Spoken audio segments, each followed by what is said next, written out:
Ladies and gentlemen, this episode of the podcast is brought to you by Onnit. If you're walking around on Earth in a fleshmobile, you should be concerned with optimizing your fleshmobile and human-shaped platform. To do that, one good way to do that, obviously besides exercise and rest and all those good things, would be to go to onnit.com/hot. You will know you are in the right place because the podcast imagery will be front and center up top, but just above it will be supplements, nutrition, fitness, apparel, sale, and more, and then content. Dig in, go to town. Each of those categories is going to have something for you, depending on who you are. Maybe you need some help sleeping or with dietary stuff. Maybe you want some MCT oil for your coffee or some Alpha Brain, a nootropic for your memory, focus, and processing speed. Maybe you want some gear. Maybe you like the written word or spoken word or the combination of, well, I guess it really can't be a combination of the two unless it was a script. Maybe you just like video. That's what I'm trying to say. Onnit.com/hot. Your landing page for total human optimization. And when you go there, you can get up to 10% off when you check out. And that's it. Full Auto Friday, round number 20. Here we go. Okay, got the red smoke. Gun run, north and south, west of the smoke, west of the smoke. Okay, copy. West of the smoke. I'm looking at danger close now. Come on with it, baby. Give it to me. I need it. You're cleared hot. Copy, cleared hot. Ladies and gentlemen, I have 4 questions for today, and then we will all begin our lovely weekend.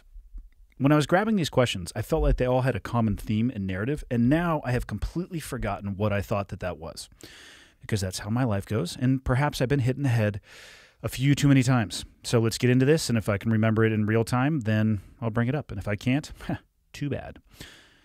First email comes from Kevin. He says, first off, I'm a fan of the podcast, and I want to thank you for everything that you do. While I acknowledge that you are not an expert, that's an excellent opening, Kevin. I am not an expert in anything other than being a fuckwit. I was hoping that you could provide some tips and advice on how you think someone should go about finding his or her passion. I feel like we are told throughout our lives to find our true passion, but I rarely remember a time when someone provided us tips as to how to do this. Obviously, I'm aware that in order to find one passion, he or she will likely need to be exposed to different things and experiences so that he or she can determine what he or she likes, whether that be different cultures, professions, hobbies, etc. Oh, see, so people are going to hit me up. I said etc. It's etc. See, I listen, people, when you give me feedback. However, I feel like exposure to most of these things is usually attained in the form of traveling the world or attending school. Do you have any tips for someone who is in their mid-20s and who already has a college degree and has traveled to other countries, but still struggles to find his or her passion, or who is struggling to decide between a few different professions that he or she thinks would end up being their passion? When I was a junior in high school, I did not know what I truly wanted to do with my life, so I chose to pursue a college degree in accounting. I had always been told this was a safe choice if I had any aspirations for a career in business, and the main reason why I chose this field of study is because I felt it would give me a great sense of financial security and enable me to provide for a family of my own one day. Good call, for sure. I struggled throughout college because accounting is truly not my passion. I don't know if it's anyone's passion. I actually know a few people who might disagree with you on that one, Kevin. But I managed to get hired by one of the largest and most prestigious accounting companies in the world directly out of college. If I were just to stay at this current job and be a mediocre employee, I could probably ride it out for the rest of my career and end up making a salary of hundreds of thousands of dollars per year not long into the future. However, I have come to the conclusion that despite the amount of money I could make in the future, this job is not what I love to do, and I feel as if I would regret playing it safe later in life. So I'm currently trying to figure out what my passion is, and I'm having difficulty deciding between numerous different professions because they all seem to offer things that I think I would like.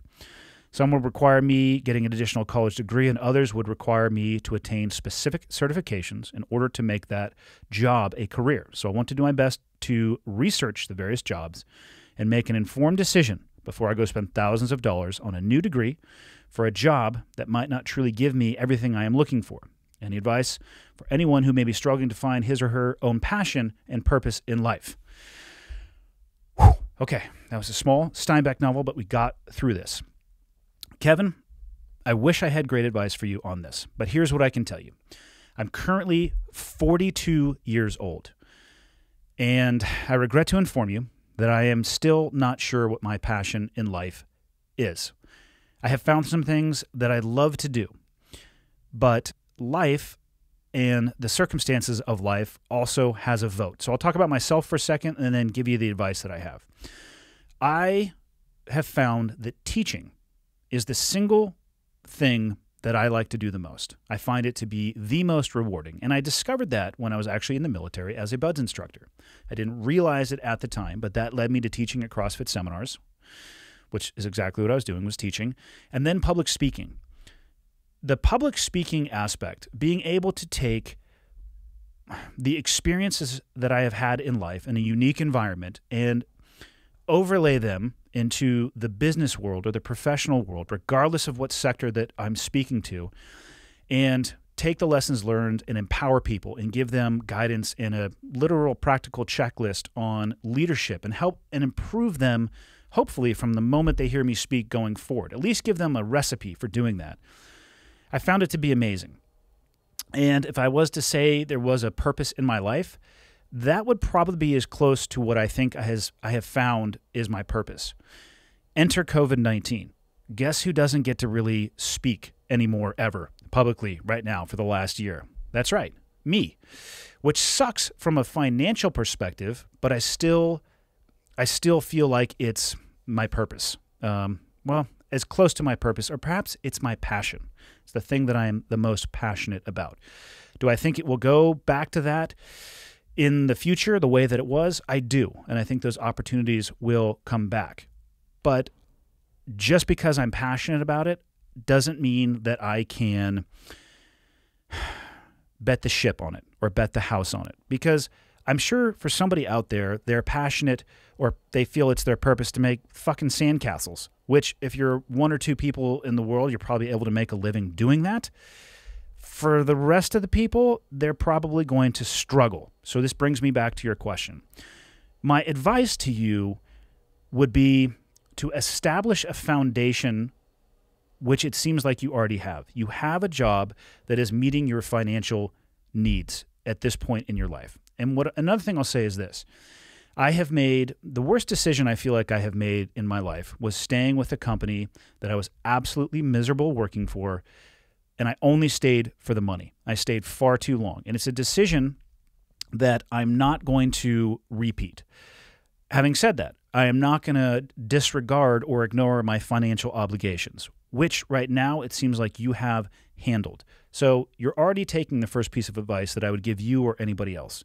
Meet your minimum financial requirements and obligations, because from there, you have the opportunity to spend your free time or idle time exploring, which it sounds like you are already doing. But where to do that? Which direction you should go in? That's a tough one. And I don't know how to point you in that direction because I don't know you personally, but I'll circle back. Like I said earlier, the decision that I made to chase money made me incredibly unhappy. Now that you have your financial needs met, what I would do is find things, and I choose the word things intentionally.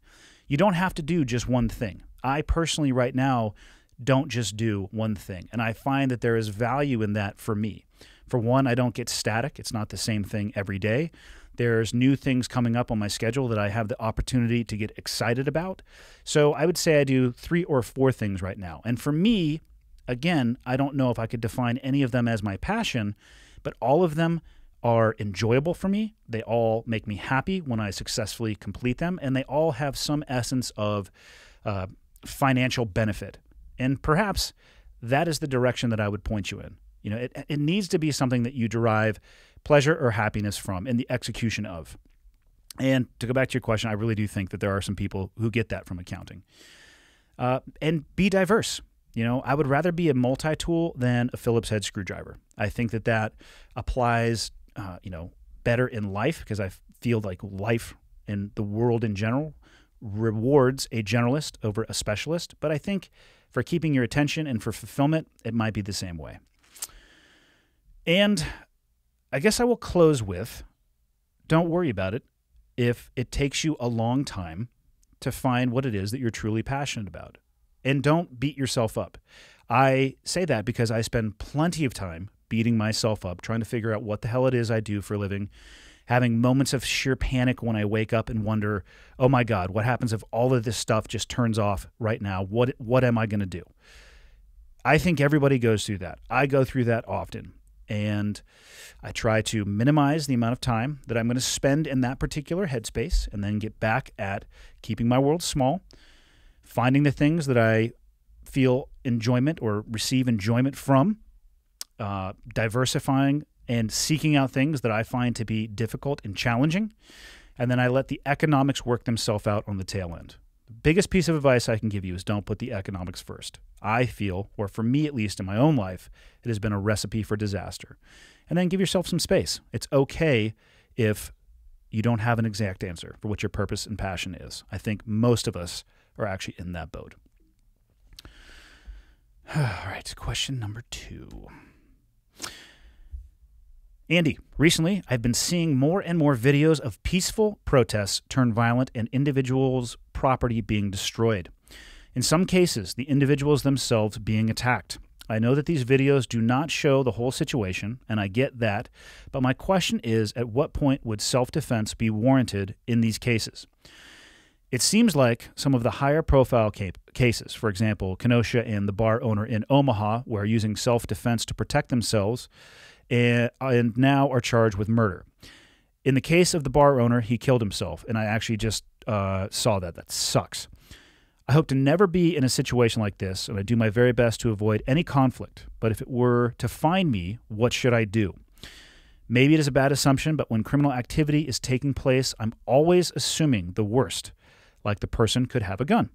Should I wait for him or her to shoot me before being able to provide or prove self-defense? That doesn't seem feasible. For someone who has been in these types of hostile situations before where your life could potentially be on the line, I'm curious of your thoughts and how you would deal with a situation like this. Love the podcast, and hopefully Kool-Aid makes an appearance soon. Derek, for clarity, and for everybody else, Kool-Aid is not my dog, all right? He is the coolest dog ever. Top 3 for sure. But he's not mine.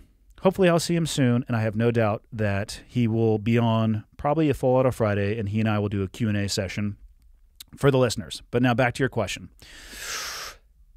I'm going to open this one with what Kevin opened his previous email with. The first question. I am not an expert, okay? So I cannot give you expert advice on this, and I'm certainly not an expert on the law.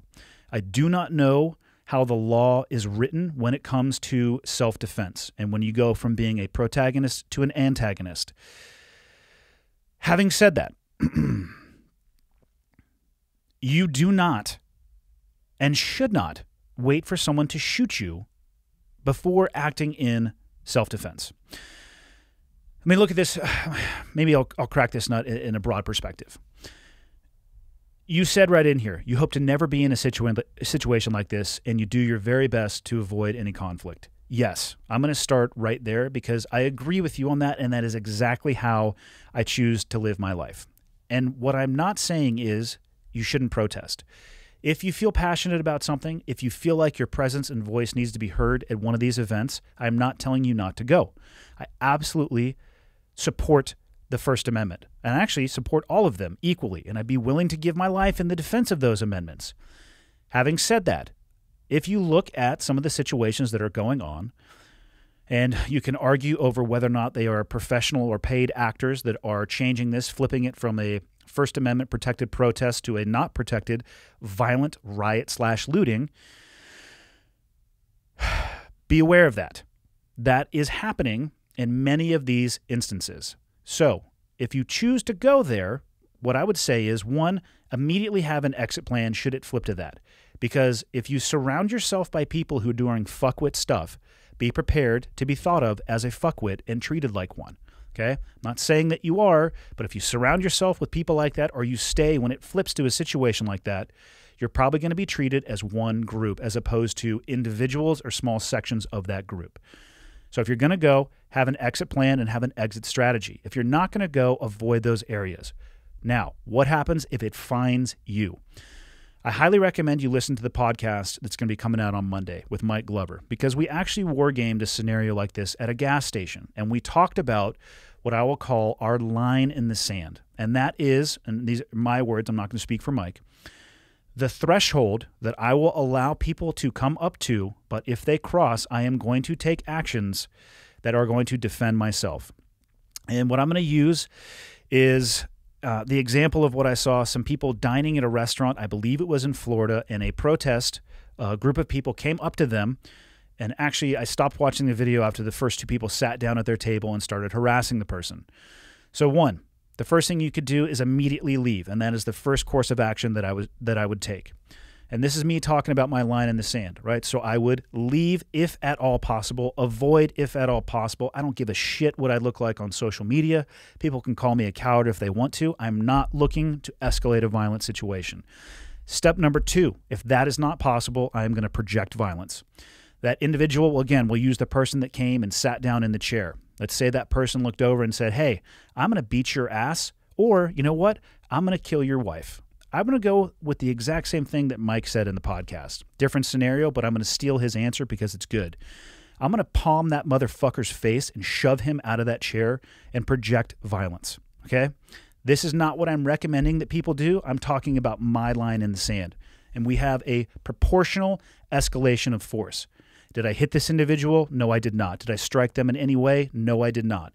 But I'm posturing, and what I'm doing is projecting violence. There's going to be no misunderstanding whatsoever as to my response if the individual chooses to escalate. When I go out to dinner, where I live, I am armed, okay? So the whole situation that I have talked about up until this point, I am armed with a lethal weapon, and I'm not going to grab it, and I'm not going to use it until I feel that my life or the life of my loved ones are in danger. If that individual comes back and let's say that he wants to throw down, well, then that's the escalation that it's going to be off of their actions. That person picks up a skateboard or a weapon, which is considered, a deadly implement, and they are intent on using that, then they have crossed my threshold, not for self-defense, but for lethal action on my part.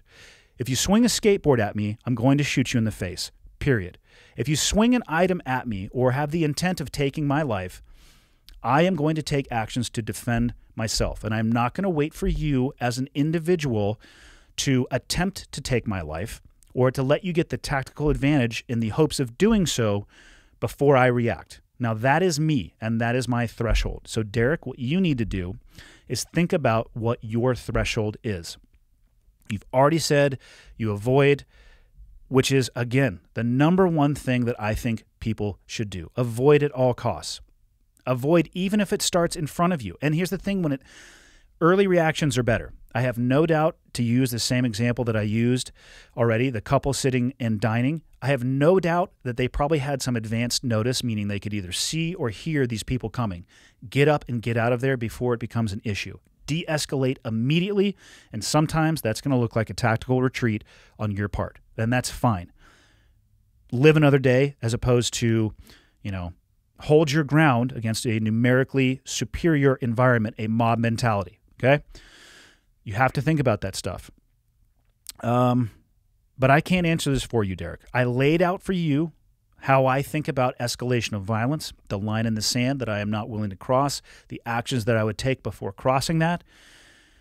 And what I'll close with is once you lay this out and you have a threshold for yourself, like I have a threshold for myself, what I would say, and this is not professional advice, this is what I would tell somebody who either worked with me or trained with me or we were in a tactical environment together. When the threshold is crossed, you need to go. So when your go criteria is met, you need to go as hard and as violently as possible. You need to establish superiority, period, and then you need to get out of there. Is there a possibility you might end up defending yourself in court? Yes.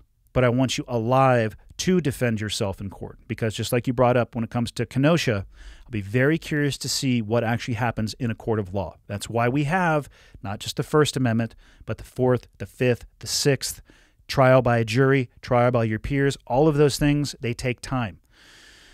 But you have to live to see that time play itself out. And hopefully that helped, Derek. Two more. Damn, here's another long one. Damn it. This comes from Matthew. My name is Matthew, and I'm a 20-year-old that has a massive career life question. Currently, I am a senior at Georgetown University who has been planning people on attending law school ever since I was in high school. I have dedicated everything from my majors to several jobs, internships, extracurricular activities, volunteer work, and relationships that I've developed with mentors and intelligent, successful adults have all been geared toward law school and a career in the legal field. Simply put, I have put myself on a fantastic path to pursue that goal. I am not saying this to brag by any means. I am simply trying to convey that I, along with my parents especially, have invested a lot of time, energy, and life into accomplishing this goal of mine. That being said, I have always had a dream of a career in the military in the back of my mind ever since I was a young boy. Since the beginning of quarantine, I've had a lot of time to reflect and think about what I really want to do with the life and upbringing I've been given. I've exposed myself to countless autobiographies, podcasts, and people that have served in the special operations community to help me better internalize and digest all of this to formulate my own thoughts and perspective. Long story short, the day I was supposed to start studying for the LSAT, which I believe is the equivalent of the SAT, but for law school, so that I could actually get into law school, I said, fuck it, and decided to start seriously training and preparing my mind, body, and spirit for selection. This past summer, I worked with a former colleague of yours down in Virginia Beach. After training with him and alongside current military members, I cannot think of a more purposeful, selfless, and frankly enjoyable career I could ever do with my life. My parents are supporting my decision, and I've been exposing them incrementally to what a special operations career entails as best I can. But they are still scared to death that I want to do this. I could not imagine what my reaction would be if my son or daughter told me what I revealed to them. I am currently working on a letter that I will finish and give to them outlining why I must do this. When I say letter, it's more of a dissertation of sorts, being that it's currently sitting at 12 pages. Holy shit, dude. And I don't believe I am halfway done yet. My question to you, how do you suggest I tell my parents that their son, whom they love and have sacrificed more for than anyone on earth, will, God willing, become a SEAL and be put in very dangerous situations? Man, hell of a question, Matthew. I suspect that your parents already know that this is what you feel driven and drawn to do, based on the fact you said you're already exposing them to this. I think first, maybe finish the letter. But the more I'm thinking about this, perhaps don't give them the letter. What I would consider is finish the letter, and I say that because 24 pages is a goddamn Steinbeck novel. Finish the letter for yourself so you have an understanding and a written description for you, from you, that you can refer back to as to why you want to make the choices that you seem to be heading in the direction of making, seeking the career path that you want to seek. And then what I would do is sit your parents down and have a conversation with them about it.